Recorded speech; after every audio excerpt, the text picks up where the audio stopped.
कहानी की शुरुआत होती है सन 1962 से, जहां हमें पैसिफिक ओशन के बीचों बीच एक बहुत ही बड़ा शिप दिखाया जाता है जिसका नाम एंटोनिया ग्राजा है। इस शिप पर टोटल 600 पैसेंजर्स मौजूद हैं जो न्यूयॉर्क की तरफ जा रहे हैं। इस शिप में पार्टी चल रही होती है जहां एक बहुत ही खूबसूरत सिंगर गाना गा रही होती है और सभी लोग उस सिंगर के गाने को एंजॉय करते हुए मजे से डांस कर रहे होते हैं। शिप पर मौजूद सभी लोग बहुत ज्यादा खुश थे, लेकिन इन्हें पता नहीं था कि कुछ मिनट बाद उनके साथ कुछ ऐसा होने वाला है जिसके बारे में सोचने से भी डर लगता है। तभी हम देखते हैं कि एक आदमी इंजन रूम से एक लीवर ऊपर की तरफ उठाता है। लीवर के ऊपर उठते ही एक तेज नुकीला वायर टाइट होकर सब लोगों के आर पार चला जाता है। देखते ही देखते सब लोगों के बॉडी के 2 टुकड़े होने लगते हैं। यह एक बहुत ही दर्दनाक माहौल था जहां चारों तरफ खून ही खून फैला हुआ था। एक बच्ची जिसका नाम केटी है वो बच जाती है क्योंकि उसकी हाइट कम थी, जिस वजह से वायर उसके सर के ऊपर से होता हुआ गुजर जाता है। इसके बाद हमें 40 साल के बाद का सीन दिखाया जाता है जहां हम कुछ लोगों को देखते हैं जो एक टग बोट की मदद से एक बड़े शिप को खींच कर ले जा रहे होते हैं। तभी अचानक वो पुराना शिप डूबने लगता है। यह देखकर ग्रुप का लीडर अपनी टीम में से एक लड़की जिसका नाम मर्फी है उसे उस पुराने शिप पर भेज देता है ताकि मर्फी उस पुराने शिप को जिस वायर से बांध कर ले जाया जा रहा था उसे आजाद कर दे, वरना अगर यह पुराना शिप डूब गया तो उसके साथ साथ इनकी ये टग बोट भी डूब जाएगी। मर्फी जब उस पुराने शिप पर पहुंचती है तो उसे पता चलता है कि पुराने शिप के निचले हिस्से में दरार पड़ चुकी है, जिस वजह से शिप में तेजी से पानी भरता जा रहा है और अगले 5 मिनट में यह शिप पानी में डूब जाएगा। मर्फी ये बात अपनी टीम के लीडर को बताती है। ये सुनकर टीम का लीडर मर्फी को ऑर्डर देता है कि जिस वायर से हम इस शिप को खींच रहे हैं उस वायर को आजाद कर दो और फौरन वहां से निकलकर हमारे पास टग बोट पर पहुंचो, क्योंकि हम इस पुराने शिप को छोड़कर जाने वाले हैं। तभी टीम के 2 और साथी भी मर्फी के पास पहुंच जाते हैं और वो भी मर्फी को बाहर निकलकर शिप को छोड़ने के लिए कहते हैं, लेकिन इस शिप को ढूंढने में उन्हें 3 महीने लगे थे, जिस वजह से मर्फी इतनी आसानी से इस शिप को छोड़कर नहीं जाने वाली थी। वो शिप को बचाने के लिए नीचे पानी में कूद जाती है, जिसे देखकर ऊपर बैठे 2 साथी भी औजार लेकर मर्फी के पीछे कूद जाते हैं। ये तीनों जैसे तैसे करके शिप को डूबने से पहले ही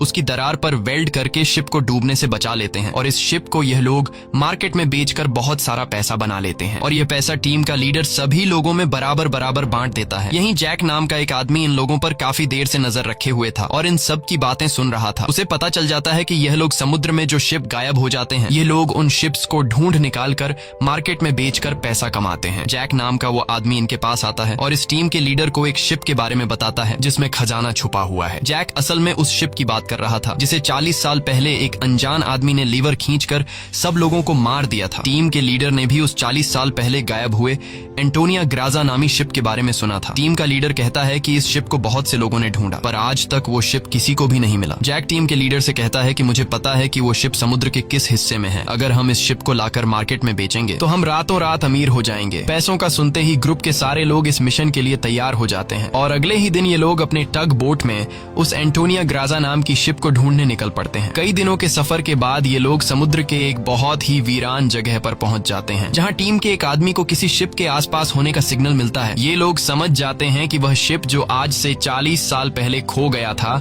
वह यहीं कहीं पर है। थोड़ा ही आगे बढ़ने पर इनके सामने एक बहुत ही बड़ा शिप आ जाता है। ये वही शिप है जिसे हमने कहानी की शुरुआत में देखा था और ये शिप पिछले 40 सालों से समुद्र में गायब हो गया था। इस शिप को देखकर ये सभी लोग बहुत ज्यादा खुश हो जाते हैं और उन्हें लगता है कि इस शिप को बेचकर ये लोग माला माल हो जाएंगे। अब टीम का लीडर 2 लोगों को टग बोट में ही रहने के लिए कहता है और खुद कुछ साथियों के साथ उस पुराने शिप की जांच के लिए अंदर चला जाता है। अंदर जाते ही इन लोगों को बहुत ही अजीब सी आवाज आने लगती है जिसे सुनकर ये लोग घबरा जाते हैं। इसके बाद टीम का लीडर अपने साथियों को आगे बढ़ने के लिए कहता है। ये लोग उस आवाज को फॉलो करते हुए एक बड़ी सी घड़ी के पास पहुंचते हैं जहां ये लोग देखते हैं कि उस घड़ी का कांटा अभी भी हिल रहा है। कुछ देर बाद अचानक उस घड़ी का कांटा रुक जाता है। यह देखकर उन्हें कुछ अजीब लगता है। अब ये लोग शिप की ओर जांच करने के लिए आगे बढ़ते हैं। अंदर ये जहाज पूरी तरह से बिखर चुका था, जहां सारी चीजें टूट चुकी थीं और जहाज के लोहे में जंग लग चुका था। ये लोग जब आगे बढ़ रहे होते हैं तब उनका एक साथी नीचे फ्लोर टूटने की वजह से गिरने ही वाला होता है कि तभी मर्फी उसे पकड़ लेती है और जब मर्फी अपने साथी को ऊपर खींचती है तब उससे नीचे एक लड़की दिखाई देती है। ये वही लड़की है जो आज से 40 साल पहले यानी कि सन 1962 में शिप में अकेली बची थी, जिसके सिर के ऊपर से वायर गुजरा था। लेकिन हैरान करने वाली बात यह थी कि 40 साल बाद भी उसकी उम्र उतनी ही थी, जिसका मतलब यह है कि यह उस लड़की की आत्मा है। मर्फी उस लड़की को जब दोबारा देखती है तो वह लड़की अचानक कहीं गायब हो जाती है। अब ये लोग जैसे तैसे करके अपनी साथी को ऊपर की ओर खींच देते हैं। यहाँ मर्फी को कुछ समझ नहीं आता कि उसने जो देखा वह सच था या फिर कोई वहम, लेकिन यह सब देखकर मर्फी बहुत ज्यादा डर जाती है। अब यह शिप बहुत ही ज्यादा ज्यादा बड़ा था, इसलिए ये लोग इसे और एक्सप्लोर करने लगते हैं और चलते चलते शिप के मेन कैबिन तक पहुंच जाते हैं, जहां जांच करते हुए उन्हें एक डिजिटल वॉच मिलती है। ये देखकर ये लोग कंफ्यूज्ड हो जाते हैं, क्योंकि आज से 40 साल पहले इस तरह की डिजिटल वॉच नहीं हुआ करती थी। और इस वॉच को देखकर ये लोग समझ जाते हैं कि जरूर हमसे पहले भी यहाँ कुछ लोग आ चुके हैं। इसके बाद ये सब वापस अपने टग बोट पर आते हैं और टीम का लीडर डिसाइड करता है कि अगले दिन हम इस शिप को टग बोट से बांध कर ले जाएंगे। अगली सुबह उन्हें पता चलता है कि शिप में एक बहुत बड़ा होल है, जिसकी वजह से धीरे धीरे शिप पानी में डूब रहा है। टीम का लीडर कहता है कि इस हालत में शिप को टग बोट से बांध कर ले जाना नामुमकिन है, क्योंकि शिप में ढेर सारा पानी जमा हो चुका है। पानी की वजह से शिप का वजन कई गुना बढ़ चुका है, इसीलिए इस पुराने शिप को टग बोट से बांध कर ले जाना एक बेवकूफी होगी। अब ये लोग डिसाइड करते हैं कि पहले हम शिप के होल को वेल्ड करके बंद करेंगे और फिर शिप के अंदर मौजूद सारा पानी निकाल कर इसे टग बोट से बांध कर ले जाएंगे। कैप्टन की बात सबको ठीक लगती है, जिसके बाद ये सभी अपने अपने काम पर लग जाते हैं। कुछ साथी शिप के होल को रिपेयर करने में लग जाते हैं और कुछ शिप के अंदर मौजूद खजाना ढूंढने में लग जाते हैं। मर्फी खजाने की जांच में आगे बढ़ते हुए एक स्विमिंग पूल के पास पहुंचती है। स्विमिंग पूल को देखकर वह हैरान रह जाती है, क्योंकि स्विमिंग पूल पर ढेर सारे गोलियों के निशान थे। अब वह स्विमिंग पूल से जब ऊपर की तरफ आ रही होती है,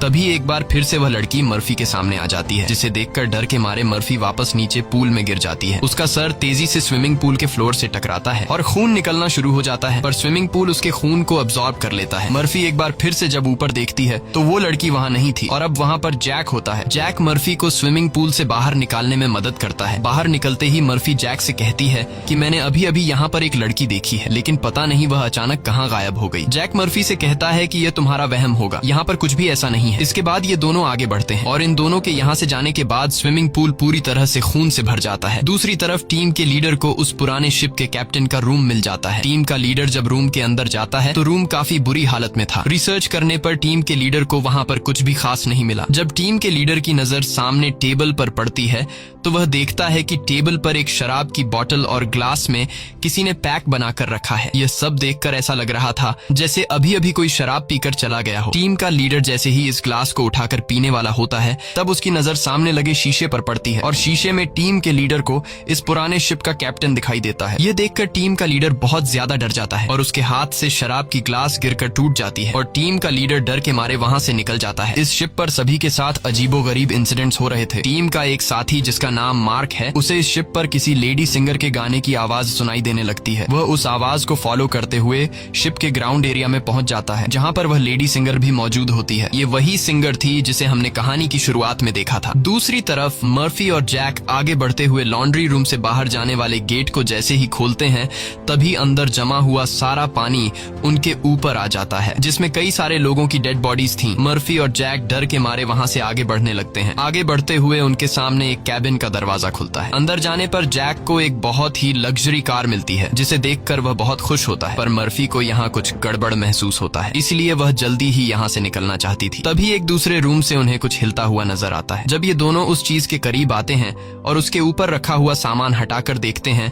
तो उनकी आंखें खुली की खुली रह जाती हैं, क्योंकि वहाँ पर सोने से भरा हुआ एक बॉक्स पड़ा था। ये देखकर मर्फी अपने बाकी साथियों को तुरंत बुला लेती है और जब सब यहाँ पहुँचते हैं तो सामान हटाने पर उन्हें इसी तरह के 9 बॉक्स मिलते हैं और हर एक बॉक्स में 28 गोल्ड प्लेट्स पड़ी हुई थी, जिसे देखकर सभी की खुशी का ठिकाना नहीं रहता, क्योंकि ये सभी रातों रात अमीर हो गए। इतने बड़े खजाने को ढूंढने के बाद ये लोग डिसाइड करते हैं कि इस शिप को यहीं छोड़ देंगे और सिर्फ सोना यहाँ से लेकर जाएंगे। इसके बाद ये लोग सारा का सारा गोल्ड अपने टग बोट पर रख देते हैं और अब ये लोग यहाँ से निकलने की तैयारी करते हैं। टग बोट को चलाने वाला कैप्टन बोट को स्टार्ट करने के लिए इंजन की सफाई करने लगता है और तभी हमें दिखाया जाता है कि टग बोट में रखा गया सिलेंडर का वाल्व अपने आप चालू हो गया है, जिससे हवा में गैस फैलना शुरू हो जाता है। वही मर्फी एक बार फिर से उसी लड़की को देखती है जो उसकी तरफ तेजी से भागती हुई आ रही होती है, जैसे वह मर्फी को कोई बात बताना चाहती हो, पर तभी उसे कोई पकड़कर नीचे धकेल देता है और जैसे ही टग बोट का कैप्टन इंजन को ऑन करता है, तभी सिलेंडर से निकली गैस की वजह से पूरे बोट में एक बहुत ही बड़ा ब्लास्ट होता है, जिसमें टग बोट का कैप्टन मारा जाता है। अब ये लोग समुद्र के बीचों बीच एक सुनसान शिप पर फंस चुके थे। ये सभी लोग बहुत ज्यादा परेशान होते हैं, क्योंकि उनके पास जो यहाँ से निकलने का टग बोट था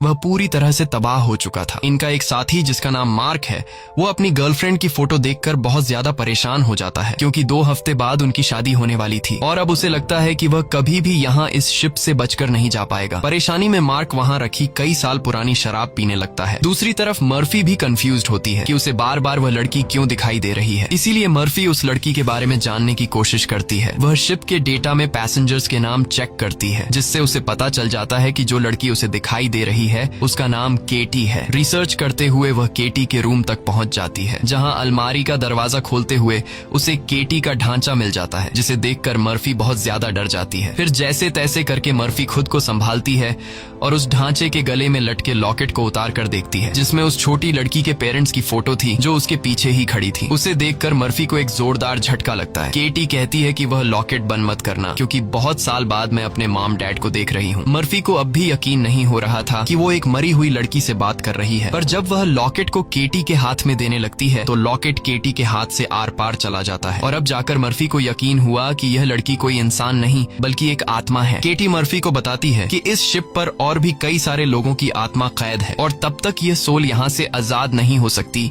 जब तक उस आदमी को न मारा जाए जो लोगों की आत्मा को यहाँ पर कैद करता है। मर्फी केटी से पूछती है कि कौन है वो आदमी जिसने तुम्हें और बाकी लोगों की आत्माओं को यहाँ कैद कर रखा है। केटी जैसे ही मर्फी को उस आदमी के बारे में बताने वाली होती है, तभी अचानक छत पर कुछ अजीब से कीड़े निकलने लगते हैं, जिसे देखकर केटी बहुत ज्यादा डर जाती है और वह मर्फी से कहती है कि जल्द से जल्द इस शिप से तुम लोग निकल जाओ वरना तुम लोग मारे जाओगे। इसके बाद केटी गायब हो जाती है। दूसरी तरफ मार्क पूरी बोतल पीने के बाद उसे चक्कर आने लगा। उसके आसपास पड़े सभी टेबल और चेयर्स हिलने लगते हैं। देखते ही देखते सब कुछ रिपेयर होकर नया हो गया और आज से 40 साल पहले जो लोग इस शिप में मारे गए थे वह दोबारा से मार्क के सामने जिंदा खड़े हो गए। मार्क बीच में खड़ा था, जिसके चारों तरफ लोग उसके लिए तालियां बजाने लगे। शुरू में तो मार्क को भी कुछ अजीब लगता है, लेकिन फिर वह सोचता है कि यह सब शराब का कमाल है। अगले ही पल वह लेडी सिंगर मार्क के करीब आ गई और वह मार्क के साथ इंटीमेट होने लगी। लेडी सिंगर पूरी तरह से मार्क को अपने वश में करके अपने पीछे लगा देती है। मार्क भी बिना कुछ सोचे समझे उसके पीछे जाने लगा। बेवकूफ मार्क को पता ही नहीं चलता कि यह सिंगर उसे एक ट्रैप में फंसा रही है। वह लेडी सिंगर फ्लोर के किनारे पर खड़ी होकर मार्क को बुलाने लगती है। मार्क इस सिंगर को हासिल करने के चक्कर में फ्लोर से नीचे गिरकर मारा जाता है। वही हमें टीम के लीडर को दिखाया जाता है,